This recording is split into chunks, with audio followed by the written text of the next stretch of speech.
শুভ সকাল বন্ধুরা, তোমরা সবাই কেমন আছো? আশা করি ভালো আছো। আমিও ভালো আছি। নতুন একটা ভিডিওতে সবাইকে স্বাগত। খুব ঠান্ডার মরশুম চলছে আর এখন শীতকাল, প্রচুর শাকসবজি পাওয়া যায়। আর সকালে টিফিন হয়ে গেছে, এখন দুপুরে রান্নার সব জোগাড় হচ্ছে। এই যে পালং শাক হবে আমার হচ্ছে সবজি দিয়ে, শিম, বেগুন, আলু, একটু গাজর দিয়ে, মটরশুঁটি দিয়ে পালং শাক রান্না হবে। এইভাবে পালং শাক রান্না করলে আমার তো খুবই ভালো লাগে। তোমাদের কার কেমন লাগে একটু বলবে। আর রান্না হবে যে আমি বাঁধাকপি কুচিয়েছি, সঙ্গে আলু ডুমো ডুমো করে কেটেছি, মটরশুঁটি আর এই যে গাজর কুচি দিয়েছি, এটাতে বাঁধাকপি হবে। আর এই যে চাল ভিজানো হয়ে গেছে। আর এই যে আলু কেটে রেখেছি, একটু ডুমোটাকে একটু বড়। আড় মাছ আছে আর রুই মাছ আছে ফ্রিজে, মাছটা বের করে নিয়ে এসে। আর সকালে আমার টিফিন হয়েছিল আজকে হয়েছিল হচ্ছে খুদের ভাত। আমাদের খাওয়া হয়ে গেছে, আমার শাশুড়ি মা এখনও পুজো দিচ্ছে, এখনও খাওয়া হয়নি। তার জন্য যে হটপটে রেখে দিয়েছি, গরম থাকবে। আমরা ভাজা দিয়ে খেয়েছি, তার আবার সিদ্ধ দেখেতে ভালো লাগে, সেজন্য তার জন্য সিদ্ধ দিয়েছি রয়েছে। আর এই যে আমলকি কেটে রেখেছি, ভিটামিন সি খেলে পরে সর্দি কাশি হবে না, এবং ভিটামিন সি খাওয়া খুব ভালো। ওই জন্য আমলকি কেটে রেখেছি, রান্না করবো। আর এক পিস আমলকি খাবো এখান থেকে। ফ্রিজে যাই, ফ্রিজে থেকে মাছটা বের করে নিয়ে আসি।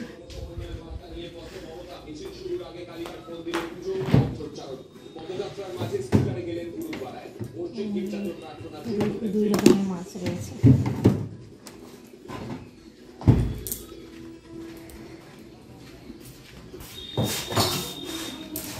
দুই রকমের মাছ রয়েছে আজকে ফ্রিজে। কি মাছ? এটা হচ্ছে রুই মাছ। আর এগুলো রান্না করলে রান্নার সময় খুব বরফ থাকবে। আর এখানে রয়েছে অল্প, আবার শক্ত হয়ে রয়েছে 3 পিস না 4 পিস না 5 পিস আর মাছ।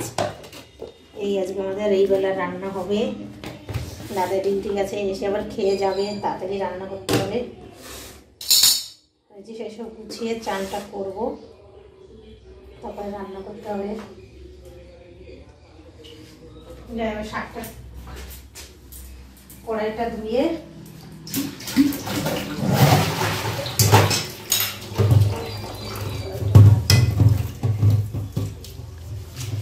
কড়াইটা মেজে এবার রান্নাটা বসাই।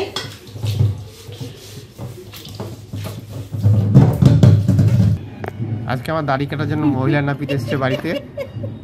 মহিলা নাপিত? মহিলা নাপিত একটা খুঁজে বলে কিছুই করি না, শুধু বলে রান্না শুয়ে থাকি, বাড়ি এসে রোজই দেখে কিছু কাজ করি না। আমি আসলে কাজ হয়ে যায়। এবার দেখলাম খুঁজে কাজে একটা মহিলা নাপিত পাওয়া গেছে। এই একে ঠান্ডা পড়েছে, রোদের মধ্যে আরামে বসে আছি। কি আরাম, বেশ দাড়িতে একটু সাবান মাখিয়ে দিই। এরপর আবার দাড়ি কেটে দেবে বলছে। আমাকে এখন দেখে রাখুন, দাড়ি কাটার পর গাল ফাল কেটে কি হবে জানি না, আবার কেমন দেখতে লাগবে। এই যে আমাদের মহিলা নাপিত। সব এইগুলো উড়াই দেবো উপরে? না এইগুলোই লাগিয়ে দিই। না গোপুরি দেওয়ার ধান্দা করছে আবার। এগুলো যে পেকে গেছে। হ্যাঁ আছে, গোপ দপ কাটার দরকার নেই। তাহলে কেটে বাবা দিচ্ছি কেটে। আর কি করে দেখি, একবার আগে দেখে।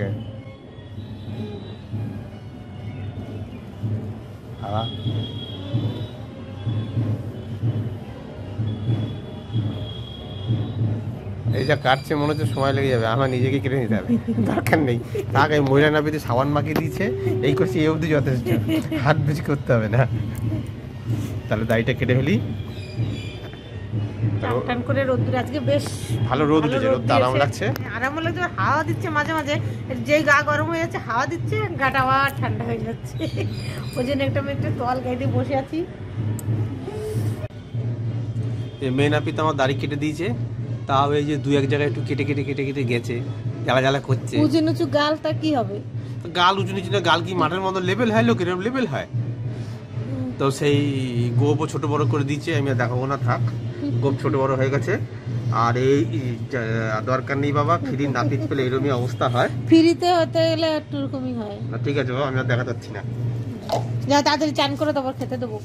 আমরা তত সময় একটু রোদ্দুরে গা গরম করি, তারপরে ঘরে গিয়ে আবার ভাত দেবো খেতে। খেয়ে আবার ডিউটি যাবে। এখন প্রায় 1:15 প্রায় বেজে গেছে। হয়ে গেছে, দিয়ে দিচ্ছি মাছের ঝোল। আর মাছের ঝোল ঝোলই তো হয়েছে। লাল তো হয়নি। আর কি কি? এই যে দেখতেই তো পাচ্ছ, বলবো কেন। এটা কি? পালং শাক। পালং শাক সবজি দিয়ে। মুখটা কেমন করলো ভেটকি করে।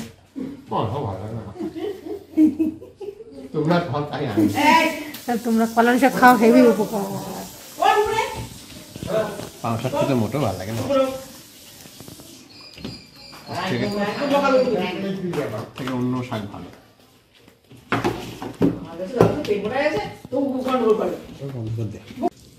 দাদা ওইদিকে ভাত খাচ্ছে, ভাত খেয়েই ডিউটি বেরিয়ে যাবে। তারপর বলছে একটা প্যারা কেটে দাও, প্যারা খাওয়ার সময় হবে না। তাই বলছে প্যারা নিয়ে যাব, তাই আমি প্যারাটা কেটে নিয়ে আসলাম। প্যারাটা টিফিন বক্সে ঢুকিয়ে দিই। ডিউটি বসে বসে প্যারাটা চিবাবে। অনেকটা বড় প্যারাটা, সম্পূর্ণ খেতে পারবে না, বাকিটা যেটুকু থাকবে আমরা খাবো, আর ধরবে না।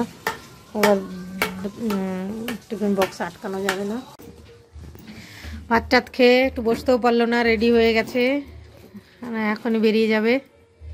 এই প্যারা বক্সে ভরে রেখেছি, প্যারা খাওয়ার সময় হচ্ছে না। বললাম না সময় হবে না, আমাকে বললো। তাই এই কি মুছবে, আমার অন্যায় মোছে নালে এসে প্যারার ব্যাগে নিয়ে যাচ্ছে, আর বাকিগুলো আমাদের ঢাকা রয়েছে। আমরাও ভাত খেয়ে নেবো। খুব ব্যস্ত এখন, আমাদেরকে তাকাতেও পারছে না ক্যামেরার দিকে।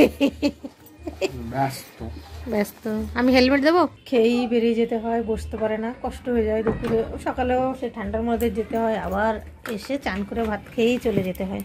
এসে সন্ধ্যাবেলায় আসবে, তখন আবার চামড়ি খেয়ে একটু বসবে। আমাদের কুদ্দুস চলে এসছে, তোকে ভাত দিয়েছে তো।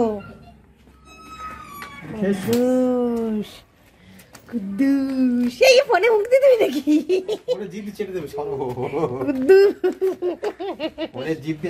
কুদ্দুসের আবার দুটো ছানাপোনা হয়েছে, দুটো না কটা হয়েছে জানি না।